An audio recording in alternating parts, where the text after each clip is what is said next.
Maayong adlaw katawhan sa Dios sa Archdiocese sa Uzamis sa ngalan sa atong talahuron nga Arsobispo Archbishop Martin Sarmiento Humawad Didi ug sa kahugpungan sa mga kaparian sa tibuok lokal nga simbahan dinhi sa Uzamis gikan dinhi sa Immaculada Concepcion Mission Station sa Concepcion, Misamis Occidental. Kini na usab si Father Jesse Langgam magahatod kaninyo sa pamalandong karong adlaw. Adlaw karon nga Martes sa ikatulong nga semana sa pagkabanhaw sa atong Ginoo.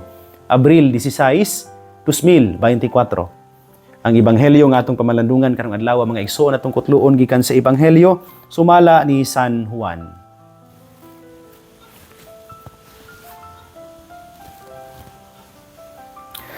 Ang katawhan miingon ngadto kang Hesus, unsa mang milagruha ang imong ipakita kanamo aron manuo kami kanimo?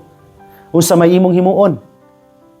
Ang among mga katigulangan nangaon og mana didto sa kamingawan sumala kayod sa giingon sa kasulatan. Gihatagan niya silagpan gikan sa langit. Si Jesus miingon, sultihan ko kamo. Ang gihatag ni Moises kaninyo dili mao ang pan gikan sa langit. Ang akong amahan ang naghatag kaninyo sa matuod nga kalanon gikan sa langit. Kaya ang pan nga gihatag sa Dios mao siya nga nanao gikan sa langit ug naghatag og kinabuhi sa kalibutan. Sir, sila miingon kaniya, hatagi kami kanunay niining maong paan. Si Jesus miingon kanila, ako mao ang paan nga naghatag sa kinabuhi. Ang muari kanako, dili na gayud gutomon. Ang mutuo kanako, dili na gayud uhawon. Mga igsuon ang ebanghelyo sa Ginoo. Daygon ikaw, O Kristo. Mga igsoon ko ni Kristo maayong adlaw pag-usab kaninyong tanan. Ang pagkaon, usa na siya sa pinaka-importante o basic kaayong nga need sa tao. Without food or drink, mamatay ang tao. And hunger is a universal human fear. Sama sa mga mananap sa tibuok kabuhatan, we share with the rest of them, of the animals, two fundamental kaayo nga mga instincts. Una, kining self-propagation o ikaduha, kining self-preservation. Ang self-propagation, it is served by the sexual drive. Like animals, we prolong the human species through the male and female sexual relationship. Banag asawa or banag lalaki o babae, magminyuay aron mga anak, no? O mudaghan. On the other hand, self-preservation is the instinct to go on living. Kung katong ganiha, self-propagation, the instinct to prolong, no, or to kanang padaghan, no, sa human species. Kani ikaduha, to go on living, to prolong life. When our life is threatened, na atong kinabuhi gani mabutang sa peligro galanganin, it is our human instinct to defend ourselves. Atong yung amping, atong yung panalipdan atong kaugalingon. Muna nga, when we are hungry or thirsty, we eat and drink. Mauni ang drive nga nagdala karon sa mga tawo ngadto kang Hesus diha sa ebanghelyo. Wala sila laing tuyo to petition Jesus to give them a regular supply of bread just as their ancestors, the Israelites, in the desert, gikan dito sa Ehipto, sa dihang dito sila sa disyerto, nakadawat sila og regular sustenance sulod sa diha sa disyerto, sulod sa daghang mga tuig from God Himself by the constant supply of manna from heaven. Pero there is something human alone possess that animals do not have. Kung ganihan na ay sama sa mga animals na atay self-propagation o self-preservation, na ay laing kinaiya ang tao nga wala gyud sa mga mananap. That is self-reflection. Tulo na to ha. Ang una ganiha nga napos mga mananap kining self-propagation o self-preservation. Ang wala sa mga mananap nga nato kining self-reflection. Unsa man na? Self-reflection gives us the power to think, to reflect, and to discern. Self-reflection allows the human person to become the master of his own drives and instincts. Wala man sa mga mananap kanang mahimo bang maoy busing o dili maulipon hinuon sa iyahang mga duso nga tawhanon, mga panginahanglan nga tawhanon. Diha sa animal kingdom, my dear brothers and sisters, self-propagation and self-preservation, they happen automatically, by chance. Na diretso-diretso na, automatic na. Mauna nga, mga mananap, kung mangulag sila, they mate. Mangita sila og they copulate, mangita sila og ilang ka-breed. When they are hungry, mukaon na sila. Munang kung mga mananap in taon nga luoy kay mga iro, mga iri nga dili matuwaan, manungkab gina sila. Nakabantay mo sa inyong mga balay kung ninyo tuwaan ninyo tulaan ang inyong mga binuhi. Sungkabon gina inyong mga tinakluban diha. Well, why? Because gigutom mo sila and their instinct is that they want food. Munang mukaon sila. Di man kakakita og mananap nga magpuasa or mu-abstain og kaon. Pero in humans, self-propagation and self-preservation are regulated by choice. Naatay magahom nga magkapili through self-reflection. Kining duha katong ganiya self-propagation o self-preservation. Makaya nato na siyang ma-regulate by choice. While we do not determine, yes, the urgings of the sexual kining appetite, pero ang iyang satisfaction is regulated by conscious yungit naman taan conscious choice. Makahimo kita pagpili. Mao ni nga kining mga usuro ba kaayo karon ning mga cheating issues. Ako ning tambag mga wa ko nagpaka-master ani maayo gyud kanang eksperto gyud sa natad sa relasyon, pero dinhi na ko musulod katong atong gitawag og self-reflection. Ini mga banag asawa ba? Kina mga bana malandong daan gyud no. Una-unaon nga, uy, namay ni chat nako, ni text nako, nagpaila-ila nako ana nga gwapa ra ba ni nya, mas gwapa man sa akong asawa, pero by choice ba no? Pilion nimo nga unsa man, minyo ka man. Imo bang tubayan o likayan? Mao sa nis mga asawa. Mao sa ni namo god nga mga nag-alagad sa simbahan no. Ang pagpili nga dili magpadaog sa mga desires nga tawhanon, sa mga tukmod ug duso sa tawhanon nga panginahanglan. On the other hand, while the pang of hunger comes, ang iyahapon nga satisfaction can be regulated by reason and choice. Mauna nga makapili ta kung sa itong kanon, makapili ta kung sa dili. Makapili sad ta kung mag-diet pa ta or magpuasa. Makapili sad ta nga mukaon og daghan by reason and by choice. We can even go on nabito nang pwede gyud tang mag-hunger strike and deliberately deprive ourselves of physical food to train the spirit and to aspire for higher values. Sa pagpuasa, madisiplina man ang kaugalingon. Akong balikon, sa unsa man ang paagi mahimo nato tungod kay naatay self-reflection, the power to decide and control our emotions and our instincts and drives. It is only with the reflection, my dear brothers and sisters, that we will come to understand the bread of life that Jesus speaks of today diha sa Ebanghelyo. Di gyud ta kasabot kung wala tay self-reflection unsa ning gihisgutan ni Jesus nga pan sa kinabuhi, which is ihatag niya substantially different from the manna nga gikaon sa mga Israelita dito sa disyerto.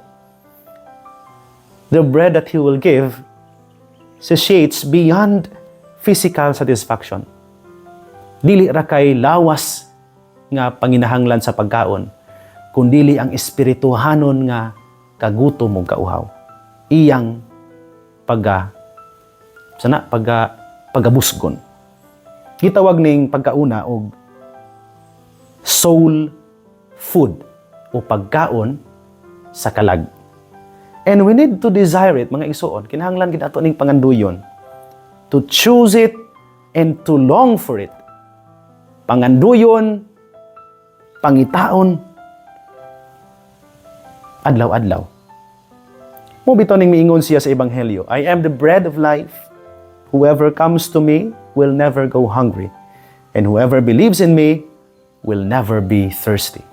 Mauna nga tinuod mabalaka ta sa atong pagkaon nga pisikal, pero di ta malimot nga ginatagaan ta sa Ginoo o gani ginatagaan ta sa Ginoo og sobra pa nga pisikal nga pagkaon aron makapaambi ta sa uban. Salamat kayo atong Domingo dinhi ang Couples for Christ nya. Gawas nga naghatag sila og talk sa mga bata, sa mga batan-on ug sa mga couples, handmaids pod nanghatag sad sila og ginagmay nga mga groceries no, bugas, mga dilata, mga basic needs. No? Salamat kayo ninyo mga taga Couples for Christ no? Sa inyong pagkamanggihantagon. So balik ko na ko, aside from desiring physical food, we should as well desire this. Kining ni ang pagkaon sa kalag nga gihisgutan ni Jesus karong adlaw diha sa Ebanghelyo. And kung naa tingali ta ani nga pagkaon, si Jesus naa nato ang pagkaon nga nagdalag naghatag sa kinabuhi. Kaning ato mga dili na bitaw ang necessary bitaw nga mga longings, posible gyud ni nga mawala na tungod kay na-satisfy man ang lawom pa nga kagutom ug kauhos sa atong kaugalingon. Usahay man gud masayop ta og tubag sa ato ang kagutom nga espirituhanon kay nagtuo ta nga ang atong giganahan material nga butang, pananglitan, mga higayon nga ganahan ta nga sana mag-uul ta kaayo kay wala ta pansina sa ato ang mga ginikanan. Ya, mangaway ta nila kay wala ta pansina. Ya, maglibog sa sila munang ay mga ginikanan sad sa mga anak nga magmurag mangluod nila tagaag material nga mga butang, cellphone, motor, sinina, many other things. Pero wala bila ang gikinahanglan unta ang anak. Affection lang, love, care, appreciation, affirmation from their parents. Pero lagi balik ko na ko kining mga butanga deeper longings, pero usahay matubag in a very superficial manner. Wapod ko mag-ingon nga sayop nang manghatag ka sa imong anak og material nga provisions, pero ayo gyud og biyai po tong importante nga mga butang sama sa pagdayeg, atiman, pagpangga no, sa imong mga anak. So kung malikon, muratag mga mananap na atay self-propagation o self-preservation.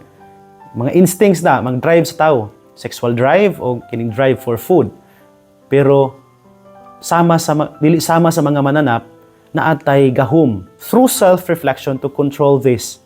Kung unsay atong kanon o unsay imnon o to control our sexual drive by choice and reason. So, pangutana alang nato karon sa pamalandong mga igsoon. Unsa bay nagkontrol nato karon o nagtukmod nato pagbuhat sa atong mga gihimo karong adlaw? What drives our emotions, our actions karong adlaw? Are they driven by our animal instinct or by self-reflection?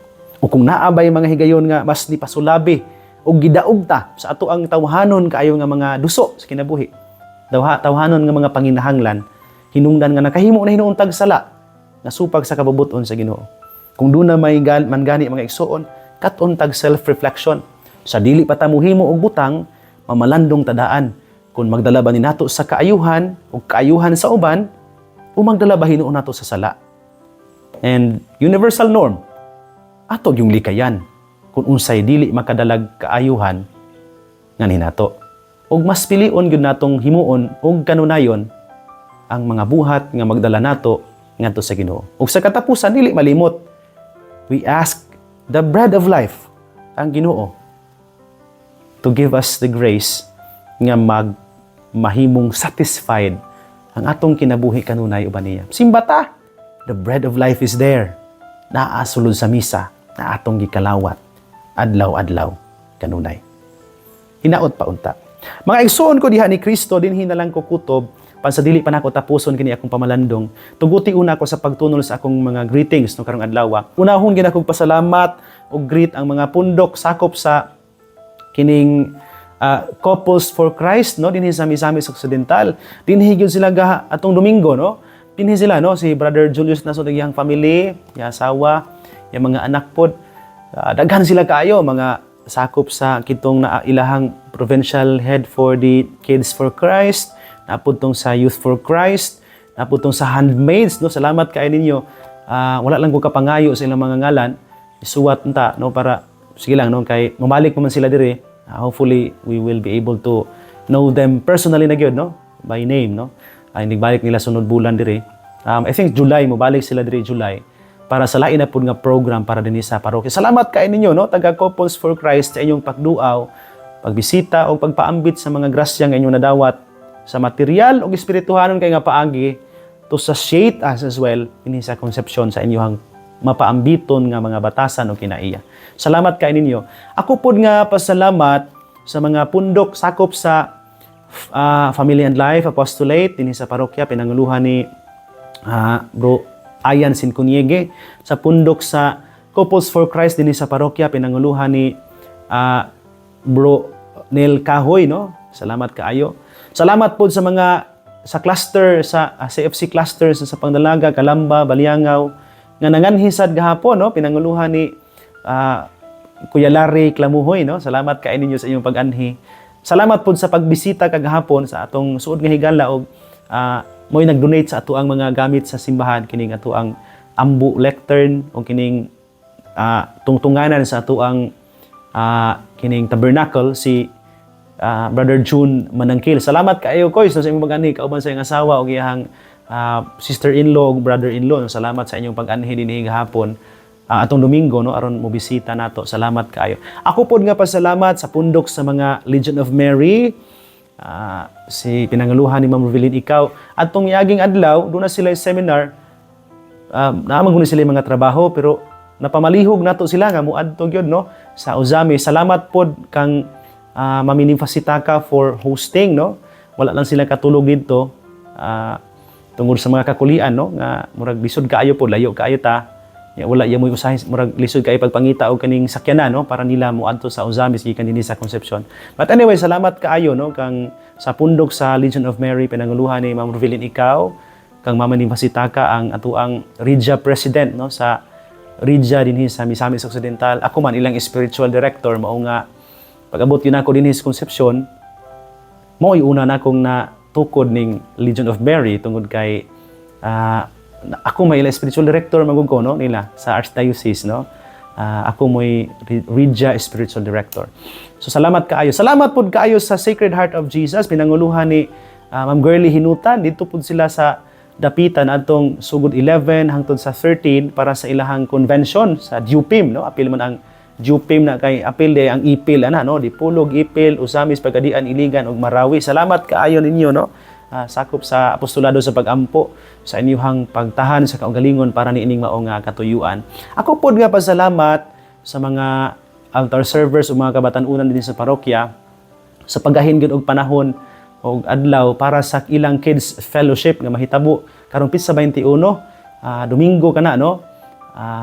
Ngita na pud tag sponsor para sa pagkaon sa mga bata. Ato sila pohon sa Barangay Small Putungan, no, alang sa maong katuyuan kining kids fellowship diin magtigom sila mga pagkaon, dayon magkatisismo, dayon pakanon ng mga bata, dayon tudluan, no, malingawon sila, no, sa paagi nga makakaton sila.